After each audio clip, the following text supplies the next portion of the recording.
One of the best days of the year. It is opening day, and my final video before the season officially starts, I'm going to predict the top 25 hitters for the 2025 MLB season. And this will be just another cool video to look back at the end of the year in October and November to see if any of these projections aged well or aged poorly. And like always, if you guys do enjoy the videos, I'd appreciate you dropping a thumbs up. Let me know what you agree with or disagree with down below. And if you want to give me your top 25 hitters as well, let me know. So we're going to kick things off with somebody that signed with a new team in the offseason. He may play a different position, but it looks like he's going to play his natural third. And that is going to be Alex Bregman of the Boston Red Sox. So Bregman signed late in the 2025 offseason. He basically got some opt-outs after signing a deal that's going to pay him around $36.5 million for the 2025 season. Alex Bregman numbers at Fenway are ridiculous. He has 80 plate appearances. He's got 30 hits. That puts him at a 375 batting average, a 490 OBP, and a 750 slugging percentage. And I think he's just going to rake this year in a very good lineup with some protection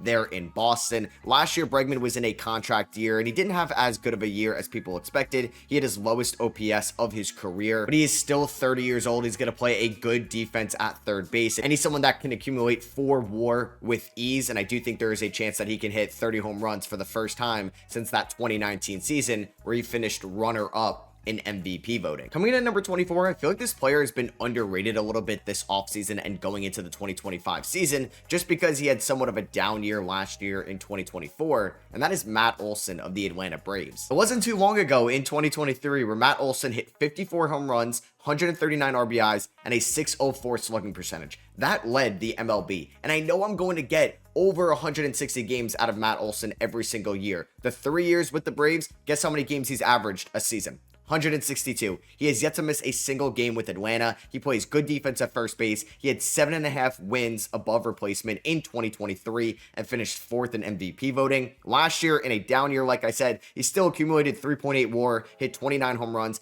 and 98 RBIs. He walks well for a first baseman. I think with more protection this year with Atlanta just being healthy, they have to be, right? They were just so banged up across the board last year. I think Matt Olson is going to turn back into one of the best first basemen in baseball. Coming in at number 23, we have Matt Olson's teammate in Atlanta, Michael Harris. Michael Harris was also banged up in the 2024 season where he only played in 110 games, but he came up later in that 2022 season, still played 114 games, and was a monster as a rookie, winning Rookie of the Year that year, finishing with 5.1 WAR, and also just being one of the best defensive center fielders in baseball and accumulating an 853 OPS. Last year, he hit 16 home runs in just 110 games. And if we can get at the minimum 140 games out of Michael Harris this year, I think he could be a top 25 hitter in baseball because he's going to steal around 20 bags. He can hit around 20 home runs. He's going to get on base, and he's going to play some good defense in center field, which is a premier defensive position. The only thing is holding him back is his health. He has yet to play 140 games in his small sample size in his career. So if we can get him to play 70-80% of this year's season,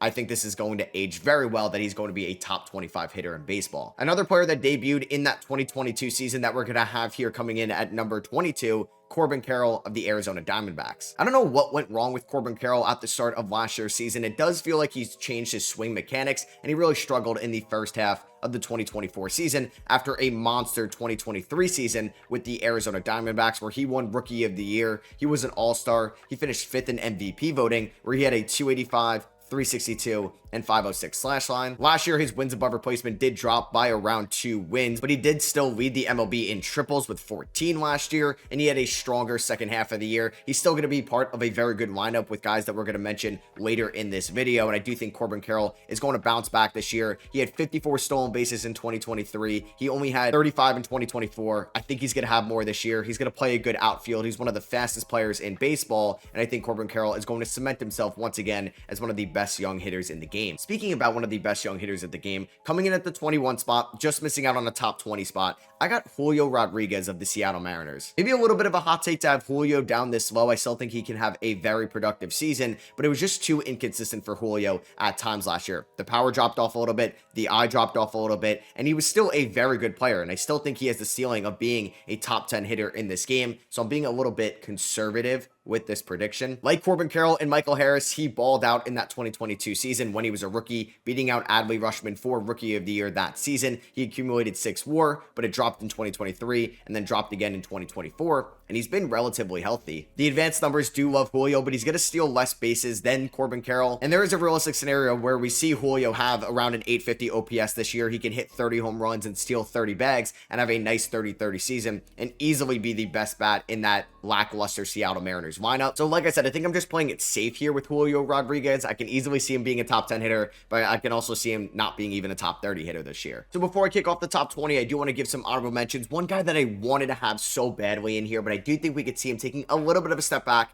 but still being an incredible outfielder, and that is Jarren Duran of the Boston Red Sox. This lineup is going to be fantastic. He's a doubles machine, and I hope I'm wrong at the end of the year. I also want to put Mike Trout and Ronald Acuna Jr. in here. I just don't know if they're going to play a decent amount of time this year to be warrant of a top 25 spot. This league is loaded with hitters at the moment. Trout is going to be not a true center fielder anymore. I hope we could see 150 games out of him, 140, even 130 games out of him. But the last time he played 130 games was 2019. I also have Jose Altuve, who's playing a new position in left this year. He just missed the cut. And then some other guys as well that I think could easily finish as top 25 hitters in the game. Trey Turner of the Philadelphia Phillies, Matt Chapman of the San Francisco Giants, Manny Machado of the San Diego Padres, Brent Rooker of the Athletics, and Austin Riley of the Atlanta Braves. So kicking off the top 20, we have Jackson Merrill of the San Diego Padres. Yeah, he was one of the more electric rookies last year, finishing runner-up to Paul Skeens in the NL Rookie of the Year race. He is just 21 years old, and he's already one of the best outfield hitters in the game. He's going to play a good center as well. Last year, his numbers were fantastic as a 21-year-old. He had an OPS plus of 127. He hit 24 home runs, 90 RBIs, 16 bags, 292, 326, and a 500 slash line in 156 games. He's going to be a vital part of the San Diego Padres lineup this year, and who knows, there could be some roster turnover over the next 365 days, but we know Merrill is not going anywhere. Also, maybe another hot take coming in here at number 19. I have another young stud, Elly De La Cruz. Now, you could also have Elly in your top 10 if you want that. He's going to play a premier position at shortstop. He is going to have a lot of errors, but it's not the end of the world, and I feel like that's not really going to tell the whole story with his defense. He's going to strike out a ton, but he's going to steal so many bags. He led the MLB in stolen bases last year with 67.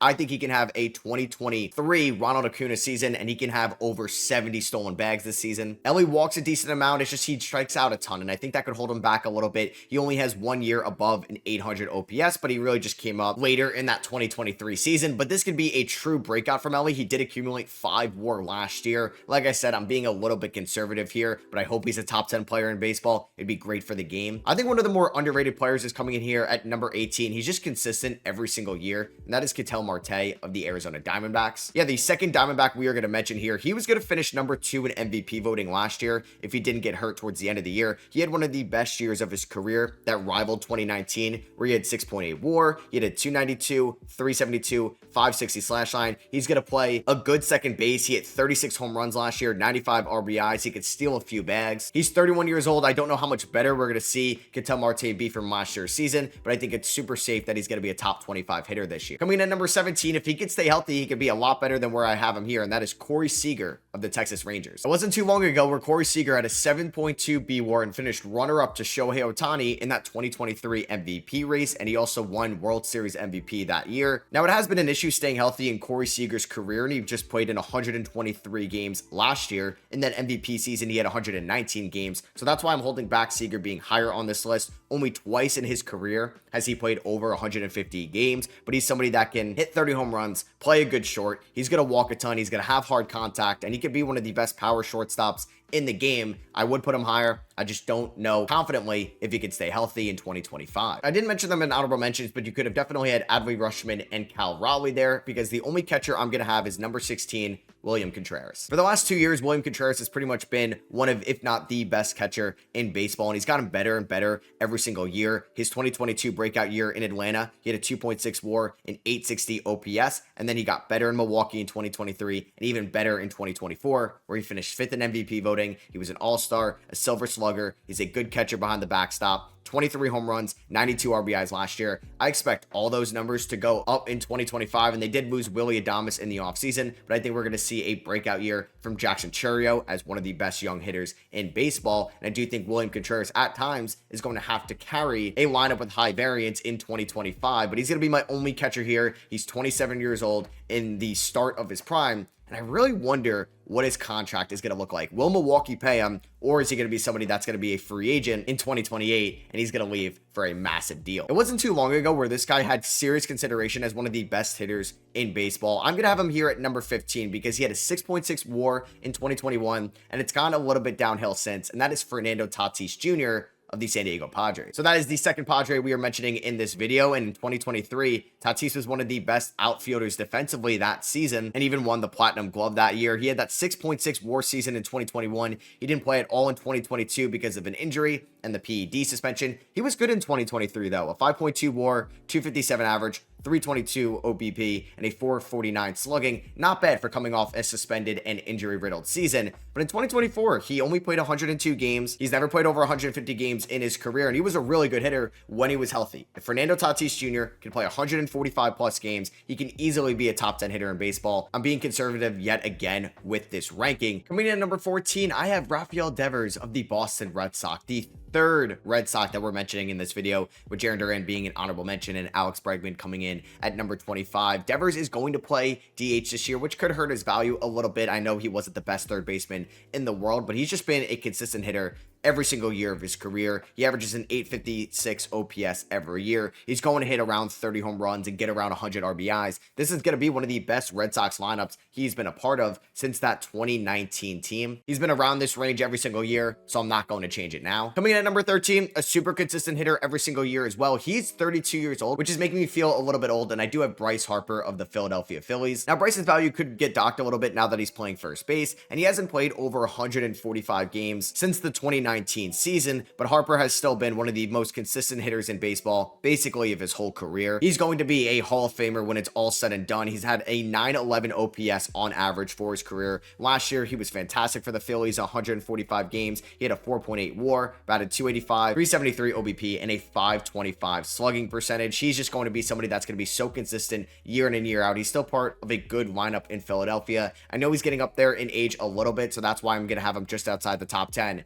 I wouldn't be surprised, though, if he finished top 3 in MVP voting this season. Coming in at number 12, somebody that isn't a walk year, and he can make a lot of money in the 2025 free agency period, Vladimir Guerrero Jr. Vladdy is one of the best power hitters in baseball. It was in 2021 where he did peak, and he had 48 home runs. He finished runner-up to Shohei Ohtani in MVP voting. That's going to happen with a lot of players. And he had a 167 OPS plus. And it was a little bit of a down year for Vladdy in 2022 and in 2023, but he was still one of the best power hitters in baseball. Last year, he rebounded to that form he was in 2021. Didn't hit as many homers, but still was incredible. He had a 323 batting average, the best of his career, over 100 RBIs. And I just think Vladdy, being in a walk year, he's going to have a very similar season to 2021. So that's why I'm very high on him, and I have him coming in at number 12. Also may have this guy a little bit too high, but I do have Freddie Freeman coming in at number 11 of the LA Dodgers. Kind of crazy I haven't mentioned a Dodger yet, but Freddie is not going to be the last. He did win MVP with the Atlanta Braves back in 2020 and has also just been so consistent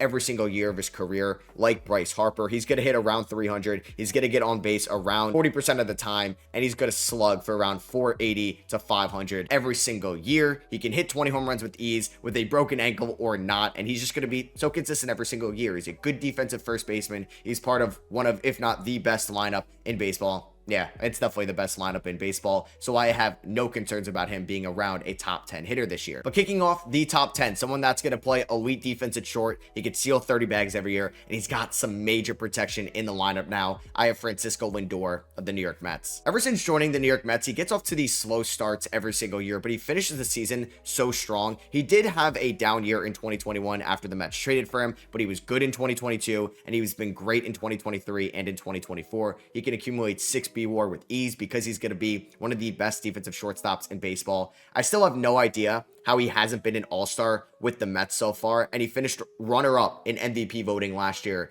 and he wasn't an all-star. That's how bad he gets off to the start of seasons and how good he could finish. But like I said, he could steal 30 bags. He's done that on average each of the last 2 seasons. He's going to have some major protection behind him with Pete Alonso and somebody we'll get to in the top 5. And I do think this is going to be one of the best years of Lindor's career and his best year as a Met. Coming in at number 9, one of the best power hitters in the game. His value could get docked a little bit because he's going to play DH DH for the Houston Astros, and that is Yordan Alvarez. Yordan is in the middle of his prime at 27 years old. You could even say it's been the start of his prime, but each of the last 4 years, he's hit 30 home runs. And if he can stay healthy, he can easily have a 40 to 50 home run season. He's going to finish around top 10 in MVP voting, but he's not just a pure power guy. He's hit on average 298 over his 6-year career. He's got one of the best eyes in the game as well for somebody as a power hitter like Yordan Alvarez. He's going to get on base about 40% of the time as well. And I think this could be a year that Yordan hits around 40 home runs. And I don't know if he's ever going to win MVP just because he plays designated hitter, but you never know. He could have that good of an offensive season. Coming in at number 8, I have the second LA Dodger we're going to talk about, Mookie Betts. It's just consistency with these top guys. Mookie is now playing shortstop where he's played outfield in the past, and he could be a Gold Glove shortstop with ease this season if he could stay healthy. Last year, he only played 116 games, but he suffered a fluke injury where he got hit on the hand, and he did miss some time, but he accumulated 8.6 WAR, finished runner-up to Ronald Acuna Jr.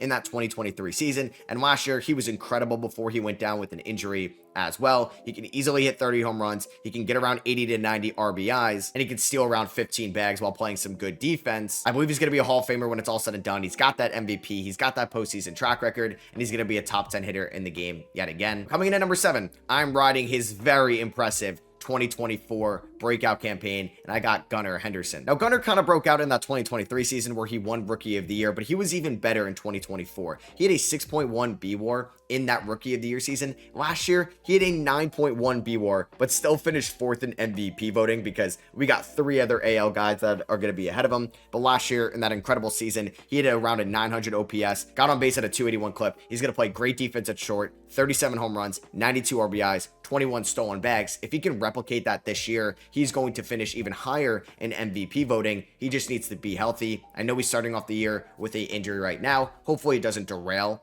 his 2025 season. Like Vladdy, this guy is going to be in a walk year, and he's going to be a free agent next year. He got acquired by the Chicago Cubs in the offseason. Coming in at number 6, I have Kyle Tucker of the Chicago Cubs. Another player that has just been so consistent every single year of his career. He's been an all-star each of the last 3 seasons. He plays a good corner in right. He can get over 100 RBIs, hit around 30 home runs, has one of the best eyes in the game, and he's just going to accumulate around 5.5 WAR every single year. But I do believe in Wrigley this year. This is going to be the best year of Kyle Tucker's career, and he's going to earn so much money in that offseason next year, where he's going to have probably the whole league bidding for him, maybe outside the Pittsburgh Pirates. But coming in at number 5, one of the more underrated players every single year, in my opinion, is the best third baseman in the game, and that is Jose Ramirez of the Cleveland Guardians. Ramirez has finished top 10 in MVP voting each of the last 5 years. He can also steal 30 bags every single year. He broke out last year in that department and stole 41 bags, and he hit 39 home runs. And if they played that game 162, he could have gone 40-40 in 2024, and he's just one of the best power bats in the game, just one of the best overall contact bats in the game. He's going to get a ton of doubles every single year. He's going to bring guys in. He's a clutch hitter with runners in scoring position, and I think Jose could finish even higher this year than number 5. Coming in at number 4, I do have Bobby Witt Jr. of the Kansas City Royals, and this pains me to say just because somebody that owned Bobby Witt Jr. in Dynasty, I traded him away right before he broke out in that 2023 season, and I regret it every single day. Witt last year was incredible, but finished runner-up in MVP voting. He was a Gold Glover, Silver Slugger, an All-Star. He accumulated 9.4 BWAR, played 161 games. He led the MLB in hits. He led the MLB in batting average and had a 977 OPS. He hit 32 home runs, stole 31 bags. He plays a good defense at a premier defensive position, and he's one of the best players overall in baseball. And he's just 24 years old. But coming in at number 3, I have one of the best young hitters in the game. He's still a young hitter at 26 years old. He signed a massive contract with the Mets in the offseason. I got Juan Soto. Soto finished 3rd in MVP voting last year with the New York Yankees. This is going to be his 4th team in 4 years. He had the best year of his career last year at the perfect time before being a free agent at 26 with the Yankees, where he accumulated 7.9 BWAR. He had 128 runs, led the MLB, a 989 OPS, and he hit 41 home runs and 109 RBIs. He's going to be going to a less hitter-friendly ballpark over there in Queens, but if Soto is going to have his floor every single year, which is going to get on base around 40% of the time, he's going to hit around 270, 280, 290. He's going to hit around 30 home runs, and he's going to be playing behind some guys that are going to get on base as well. And I'm just really excited to watch him as a Met. I am a Mets fan. I have him here at number 3. He probably won't win MVP though. Coming in at number 2, I do have Soto's former teammate with the Yankees, Aaron Judge. Judge won his second MVP last year in 4 years. It helps that Shohei Ohtani, no spoiler for number one, but you probably could have guessed it, is no longer in the American League, so Judge could now get another MVP. He was incredible last year. You can make an argument he was better than his AL home run breaking season in 2022. He had 10.8 BWAR last year, and he isn't even the best defender in the world. Judge is a fine defender, but he's nowhere as elite where he's accumulating WAR in that aspect. It's because he hit 58 home runs, 144 RBIs, and had a 1.159 OPS, a 223 OPS plus. Yeah, Judge is one of the best hitters in the game. But coming in at number one, no surprise, I just spoiled it. I do have Shohei Ohtani of the LA Dodgers. Not even accounting for what he can do throwing the ball this year. I'm not sure he's going to pitch that many innings for the Dodgers in 2025, but he's won 3 out of the last 4 MVPs, 2 in the AL, 1 in the NL. Last year, he was incredible, and he didn't even pitch. 54 home runs, led the MLB, 130 RBIs, also led the MLB. And here are the other stats that he led the MLB in: runs, OBP, slugging percentage, OPS, OPS plus, and total bases in 2024. Somehow this lineup got even better in the offseason. He was fantastic in the postseason last year. He's looked great in spring training. I think it's probably the easiest take to have that he's going to be the best hitter in 2025. So that's gonna be it for me. Hope you guys did enjoy this video. If you did, I would appreciate you dropping a thumbs up. Let me know what you guys think down below, and who do you think is gonna be a top 25 hitter this season, and we can take a look at this in a few months down the road, and I'll catch you guys in the next one. Peace.